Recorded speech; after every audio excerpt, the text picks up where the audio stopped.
Artificial intelligence company Anthropic announced they filed initial paperwork for pursuing an initial public offering, or IPO. Other high-profile private companies are preparing for their own offerings too. SpaceX, another closely followed private company, is farther along in the process. With this much big IPO news swirling, some may wonder whether it's smart for investors to get in on the action and what these mega IPOs might mean for the broader market. The numbers behind Anthropic's filings are eye-catching to say the least. In May, the company raised $65 billion in new funding, reflecting a valuation of almost $1 trillion.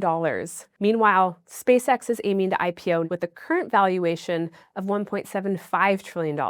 If Anthropic, OpenAI, and SpaceX all debut this year, 2026 could end up as the biggest year ever for money raised through IPOs. So are IPOs good investments? Ken Fisher, founder, executive chairman, and co-chief investment officer of Fisher Investments, famously says IPO actually stands for it's probably overpriced. Historically, many IPOs trail the broader market for years following their debut. We think today's IPO activity reveals insights into current investor sentiment. Markets move on the gap between expectations and reality, and the higher investor sentiment is around these IPOs, the harder it is for reality to beat expectations. Right now, expectations are high for US tech and AI-related companies, but this doesn't mean the bull market is necessarily in trouble. US and tech firms' share price growth has largely been supported by earnings, and we see plenty of positives outside these categories that point to an ongoing bull market. We don't think investors should chase IPOs. A sounder approach is to stay grounded, keep your expectations rational, and remember that compound growth in a globally diversified portfolio, not a flashy IPO debut, is what really helps build wealth over time. To stay up to date with our latest market insights, subscribe to our YouTube channel or visit fisherinvestments.com.